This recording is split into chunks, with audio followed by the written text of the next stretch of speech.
ओम शांति। ओम शांति। ज्ञान में चलने के लिए कुछ बातें बहुत महत्वपूर्ण हैं जिसे समझना अनिवार्य है। जैसा कि बाबा ने हमें आत्मा का परिचय, स्वयं का परिचय, समय का परिचय, सृष्टि पर होने वाले कार्य व्यवहार का सिस्टम सब कुछ सिखाया। इसलिए सिखाया कि हम अपने जीवन को बहुत खुशनुमा, दिव्य और आंतरिक अवस्था बहुत मजबूत बना सकें। इसलिए बाबा के ज्ञान में किसी भी प्रकार की कोई फंतासी, कोई अंधश्रद्धा, कोई प्रथा, है ना, कोई व्यथा या किसी भी किस्म के कड़े नियम, ऐसा कुछ भी नहीं है। बहुत सहज, बहुत सरल, बहुत सुंदर तरीके से बाबा ने सभी मनुष्य आत्माओं रूपी बच्चों के सुख, शांति, पवित्रता, आनंद, आपसी आत्मीय प्रेम और समृद्धि के लिए बहुत सुंदर तरीके से बाबा ने समझाया है। और बहुत सुंदर तरीके से बाबा इसलिए समझा पाए हैं क्योंकि बाबा किसी भी प्रकार के दिखावेबाजी से, कोई भी प्रकार के मैं मेरेपन से, ये मेरा है, ये तेरा है, ये सब से प्यारे बाबा किसी भी प्रकार की इच्छाओं से, किसी के लिए कोई अपेक्षा से, इन सब कुवृत्तियों से कहें, कुविचारों से, है ना, भ्रष्ट आचरण से, इन सब बातों से प्यारे मीठे बाबा, शिव बाबा, परमात्मा, जिन्हें पारलौकिक पिता कहते हैं, उन सब बातों से परे हैं। वो सब बातों से परे हैं, इसलिए परमात्मा कहते हैं।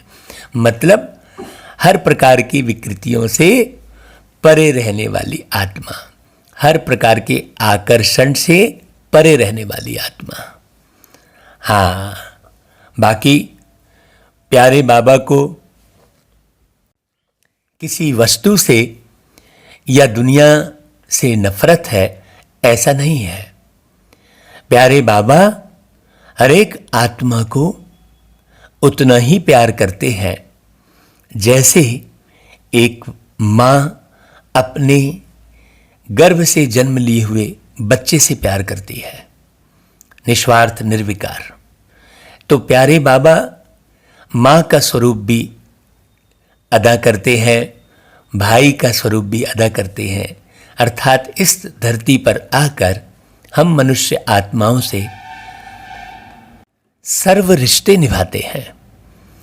तो हे मेरे मीठे भाइयों और बहनों, ये जो बाबा की मुरली अभी हमें संगम युग पर जो सुनने मिलती है, इसे हमें कम से कम 5 बार जरूर सुनना चाहिए, क्योंकि ये बिल्कुल ही दुनिया से न्यारी, अनोखी और प्यारी बातें हैं।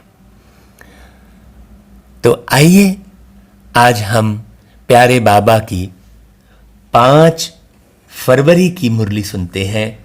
बाबा ने बहुत वर्ष पहले पूरा ज्ञान ब्रह्मा के तन में अवतरित होकर हम बच्चों के लिए सुना दिया है, समझा दिया है। अब बाबा इंतजार कर रहे हैं कि बच्चे उन मुरलियों को बार बार सुनकर अपनी अंतर की अवस्था को बहुत बहुत सतो प्रधान बना लें, किसी भी प्रकार के शोबाजी से, दिखावेबाजी से मुक्त रहें। क्योंकि वास्तव में शो करना, दिखावा करना, ये विषय विकारों में पड़ी हुई आत्माओं की अवस्था है। तो अपनी आंतरिक अवस्था को निरंतर जांच करके अपनी अंतर की अवस्था को बहुत अच्छा बनाना। हाँ, बाबा के बच्चे कभी दुनिया के नियम कानून की धमकी, किसी भी किस्म के यहाँ की परिपाटी का जरा भी पालन नहीं करेंगे। बाबा के बच्चे सदैव बाप समान बनकर, चाहे कोई कैसा भी व्यक्ति हो, हर एक व्यक्ति को सुख शांति भरे बोल बोलेंगे, आनंद भरे बोल बोलेंगे और सोच में भी यहाँ की परिपाटी को नहीं लाएंगे। क्यों? क्योंकि कलयुग की परिपाटी और सतयुग की परिपाटी में जमीन और आसमान का अंतर है। कलयुग है नरक और सतयुग है स्वर्ग। तो जमीन आसमान का अंतर रहता है, इसलिए लोग स्वर्ग को आसमान के ऊपर समझते हैं और नरक को जमीन के नीचे पाताल लोक समझते हैं। हाँ, दुनिया में बहुत सारा उल्टा ज्ञान होने के कारण भी बहुत अच्छे लोग भी अच्छा नहीं सोच पाते हैं। तो हे मेरे मीठे भाई और बहनों, बाबा की मुरली सुनकर हम जब अपनी अवस्था को पूरी तरह से सतो प्रधान बनाते हैं तो हम प्रत्येक आत्मा की अवस्था को पहचान लेते हैं और आत्मा की अवस्था को पहचान कर उसी अनुरूप हम उससे कार्य व्यवहार करते हैं। हम बहुत शांति, बहुत सुख स्वरूप होकर बात करेंगे। हाँ, यदि हमारी आंतरिक अवस्था बहुत अच्छी होगी तो निश्चित रूप से बहुत सुंदर दुनिया के निर्माण में हम सहभागी बनेंगे। और सुंदर दुनिया के निर्माण में जब हम अधिक समय देंगे, अधिक श्रेष्ठ विचारों में रहेंगे, अधिक लोगों तक हम बाबा की सुख शांति पहुंचाएंगे, बाबा का ज्ञान पहुंचाएंगे, तो निश्चित रूप से हम आने वाली श्रेष्ठ सतयुगी दुनिया में ऊंच पद जरूर पाएंगे। इसमें कोई अंतर नहीं आएगा, आपको कोई नहीं रोक पाएगा ऊंचा पद पाने से, क्योंकि जैसा आपका पुरुषार्थ होगा वैसा आपको पद स्वतः ही प्राप्त होगा, आप स्वतः ही लेंगे। तो ये बड़ी गहन गंभीर बात है ना। इसलिए हर एक मनुष्य आत्मा की अवस्था को देखते हुए हम अपना व्यवहार बनाएं। वास्तव में अपना स्वभाव, अपना व्यवहार सतयुगी बनाना ही योग है। बाकी योग की और कोई अलग से प्रक्रिया नहीं है। और अपना अच्छा व्यवहार, अपना अच्छा स्वभाव बनाने के लिए प्रतिदिन प्यारे बाबा की इन मुरलियों को 5 बार सुनने का और समझने का और एक एक शब्द गहराई से धारण करने का जरूर पुरुषार्थ करना ही पड़ेगा। आप चाहें या ना चाहें, यदि आप ऐसा गहरा पुरुषार्थ लगन से पुरुषार्थ नहीं करेंगे तो बाबा कहता है कि मोचरा मोनी, ऐसा कुछ शब्द कहते हैं बाबा कि भाई आप क्या होगा, आप लास्ट त्रेता युग का एक जन्म पा लेंगे। एक जन्म मतलब 125 साल, 1250 साल सतयुग निकल जाएंगे और 1250 साल का जो त्रेता युग है उसमें से 125 साल ही आपके लिए रह जाएंगे। तो बस ऐसा पुरुषार्थ न हो कि हम बाबा के द्वारा निर्मित जो प्यार भरी दुनिया है उससे वंचित रह जाएं। तो सतयुग में जो परिपाटी चलती है, सतयुग के जो सिस्टम है, सतयुग की जो विधि है, सतयुग में जिस प्रकार से जीवन जीते हैं वैसे संस्कार बनाने का कार्य अभी से अनवरत निरंतर करते रहें तो ही बाबा की मुरली सुनना और ज्ञान में चलना सार्थक होगा। हे मेरे मीठे भाइयों, बड़े भाग्य से आपको मुरली सुनने का ये जो समय मिला है, बड़े भाग्य से जो प्यारा बाबा मिला है, वो व्यर्थ ना जाने दें, एक सेकंड भी व्यर्थ ना गवाएं। आपसे करबद्ध प्रार्थना है, विनम्र निवेदन है, हृदय से आपसे अनुमोदन है कि हे मेरे मीठे भाइयों, आप मुरली को बार बार सुने, किसी भी प्रकार की भ्रांतियों में ना जाएं। आप इस गहराई को बहुत अच्छे से समझें कि परमात्मा ही सतो रजो तमो इन सब से परमात्मा ही मुक्त है। इसलिए प्यारे पिता परमात्मा शिव बाबा की मुरली पर ही आप ध्यान दें, बाकी और किन्हीं भी बातों पर ध्यान ना दें कि कौन कितना अच्छा है और कौन कितना खराब है। इन सब तुलनात्मक अध्ययन से आप दूर रहें। आप केवल आत्म अध्ययन करें। आध्यात्म में चलना उसे ही कहेंगे कि आप आत्म अध्ययन मतलब स्वयं का ही अध्ययन निरंतर करते रहें बाबा की मुरली के आधार पर। क्यों? क्योंकि प्रत्येक मनुष्य आत्मा, चाहे वो सतयुग में पहले पहले उतरने वाली हो, वो भी तमो प्रधान बन जाती है। और प्रत्येक मनुष्य आत्मा, चाहे वो कलयुग के अंत में एक जन्म ही क्यों न लेती हो, वो भी 4 अवस्था से गुजरती ही है। क्यों? क्योंकि ये सिस्टम है कि हर एक चीज नई होती है और फिर धीरे धीरे पुरानी होती है, चाहे वो वस्तु हो, व्यक्ति हो या वैभव हो। केवल एक बाबा न कभी नया बनता है न कभी पुराना बनता है। वो एवर प्योर है, सदाबहार है, सदा संपन्न है। उसके और आप परमात्मा और आत्मा में जमीन आसमान का अंतर है, क्योंकि प्यारे बाबा आसमान के उस पार सदा साइलेंट में परम धाम में निरंतर रहते हैं और धरती पर उतरकर वही अवस्था में रहते हुए सबकी अशरीरी रूप में सेवा करते हैं। तो वैसा हमें शरीर में रहकर वैसी सेवा करने का अभ्यास इन मुरलियों से बारीकी अध्ययन करते हुए हमें सीखना है। बाबा के उपकार को हमें समझना है और बाबा के उपकार का जो है एवजा हम जो देना चाहते हैं कि बाबा ने जो उपकार किया है, तो उसका केवल एक ही उपाय है कि प्रत्येक मनुष्य आत्मा का उपकार करें बाबा के ज्ञान अमृत को पिलाकर और बाबा के ज्ञान के अनुरूप अपने जीवन को दिखाकर। तो आइए 5 फरवरी की मुरली में बाबा क्या बोलते हैं। बाबा कहते हैं, मीठे बच्चे, यह तुम्हारा सब कुछ गुप्त है। हाँ, इसमें शो नहीं करना है किसी भी किस्म का। जब आप अपनी अवस्था को शांत, आनंदमय, सत्य, पवित्र बना लेंगे तो सबको स्वतः ही दिखाई देगा। इसलिए तुम्हें कोई भी ठाठ नहीं करना है।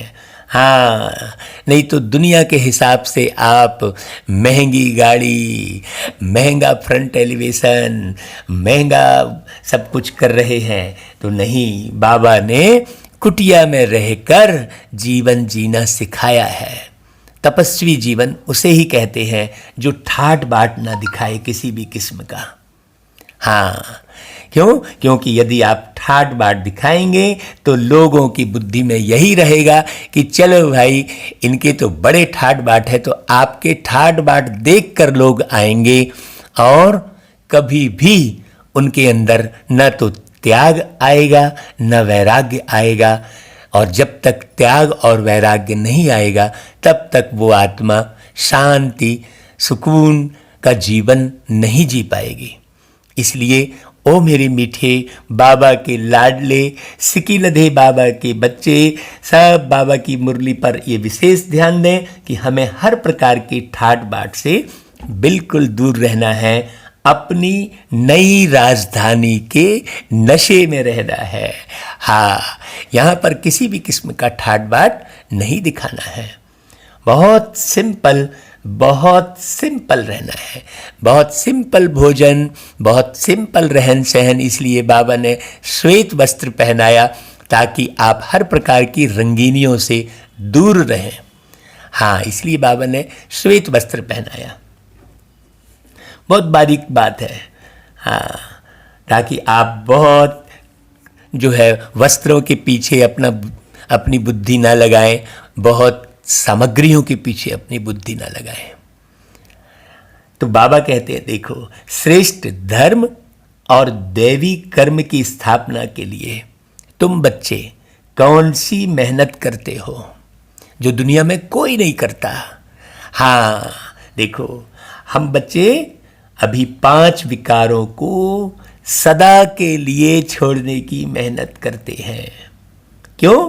क्योंकि हमें अच्छे से पता लग गया है कि इन 5 विकारों ने ही सबको भ्रष्ट किया है।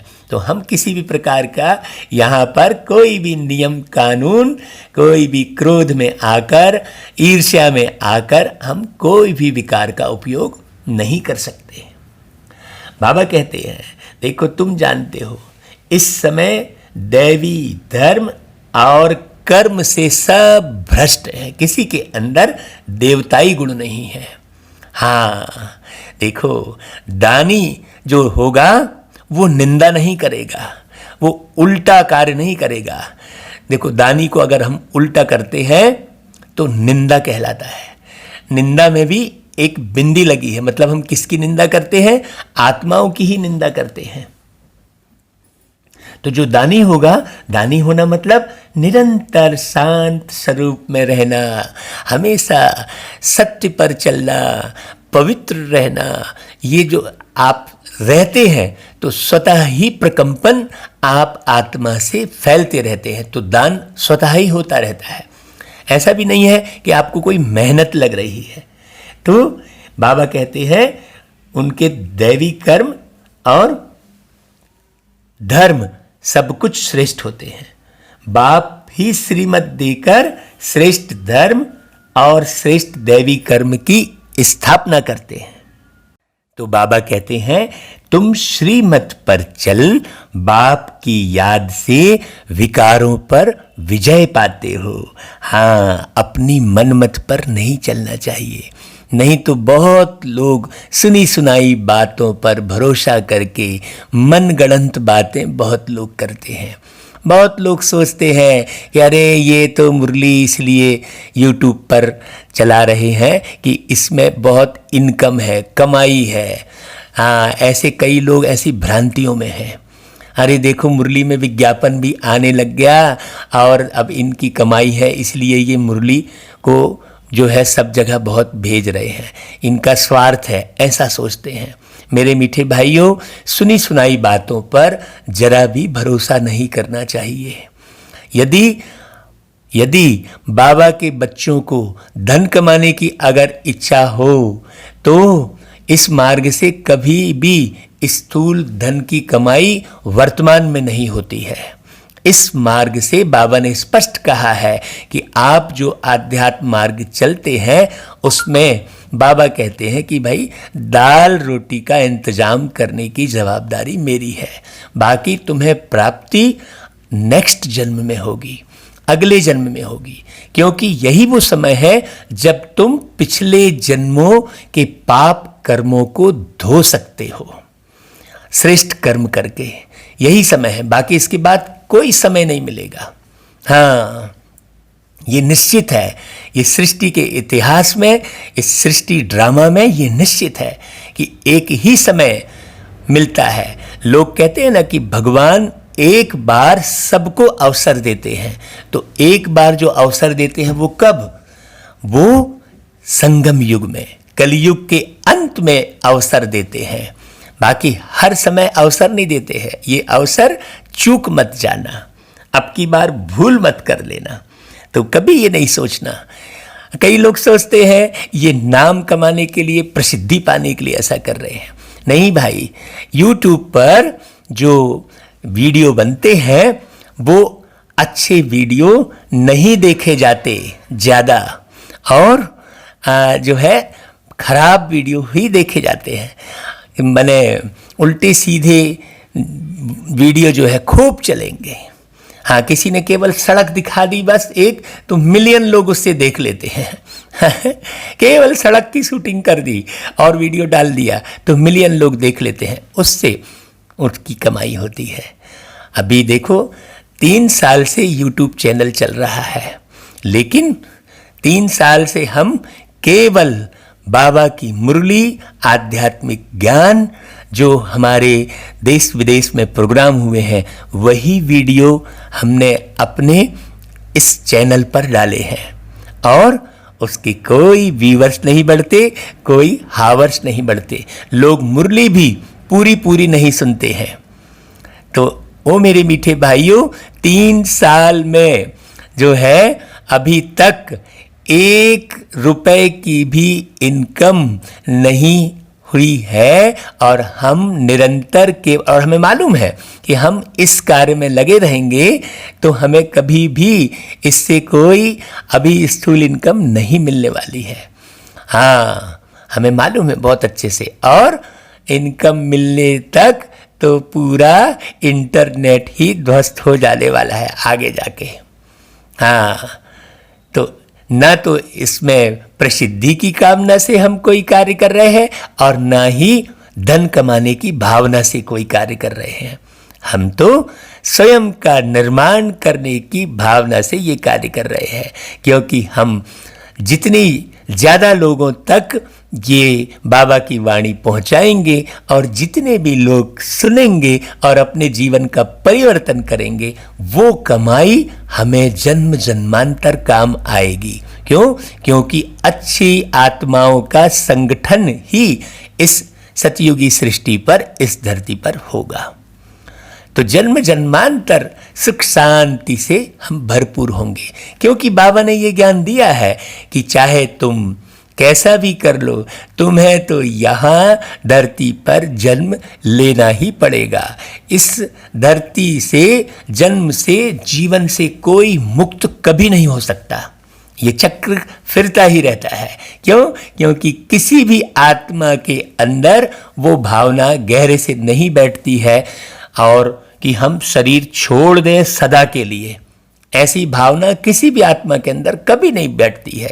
जब भी शरीर छोड़ने की बारी आती है तो उसके अंदर घबराहट, बेचैनी सब शुरू हो जाती है। क्यों? क्योंकि वो आत्मा शरीर छोड़ना चाहती ही नहीं है, इस जीवन से मुक्त होना नहीं चाहती है। चाहे कितने भी दुख मिले उसे, चाहे कितने भी उसे परेशानी हो, वो परमात्मा के साथ वो गहरा कनेक्शन कभी नहीं जोड़ पाती है, इसलिए कभी मुक्त नहीं होती है। इसलिए ओ मेरे मीठे भाइयों बहनों, ये जो मुरली चल रही है, इसे सुनकर आप जीवन मुक्ति का वर्षा लो। मतलब जीवन रहे और मुक्त अवस्था में, दुख सुख चिंता परेशानी सबसे मुक्त अवस्था वाला, उड़ने वाला जीवन आप बना सको और पढ़ाई से अपने आप को राज तिलक दे सको। क्यों? क्योंकि विषय विकारों पर जब विजय प्राप्त कर लोगे तो पढ़ाई से स्वयं को राज तिलक जरूर देते हो। तो बाबा अपनी मुरलियों में कुछ चुने हुए गीतों को ही बार बार रिपीट करते हैं, ताकि बाबा के जो बच्चे हैं, मनुष्य जो आत्माएं हैं, वो बहुत सारे बेहद में ना जाएं और उन गीतों को सुनकर बहुत अच्छे से स्वयं का निर्माण करें। और पहले जब बाबा आते थे उस समय उतने सारे बहुत गीत भी नहीं होते थे, अभी तो बहुत गीत बनते हैं। तो उसमें से ही बाबा चुने हुए गीत हमेशा मुरलियों में बजाते थे ताकि बच्चे पक्के हो जाएं।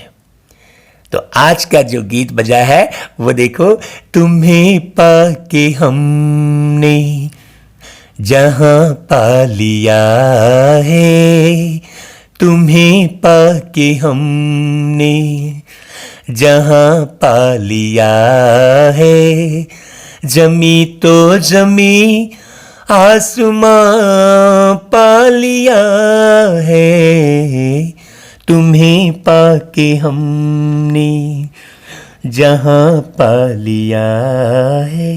देखो, है ना भाई, बाबा को पाकर ही पूरा जहान मिल जाता है। बाकी तो दुनिया में किसी को पाकर कोई पूरा जहान नहीं मिलता है। हाँ, हम सतयुगी दुनिया के मालिक बन जाते हैं। तो बाबा कहते हैं ओम शांति। मीठे मीठे रूहानी बच्चों ने यह गीत सुना। रूहानी बच्चे ही कहते हैं कि बाबा, बच्चे जानते हैं यह बेहद का बाप बेहद का सुख देने वाला है, अर्थात वह सभी का बाप है ना। बेहद का बाप मतलब सबका मालिक, एक सबका बाप है, सबका पिता है, सबका गुरु है, सबका शिक्षक है। हाँ, उनसे ऊपर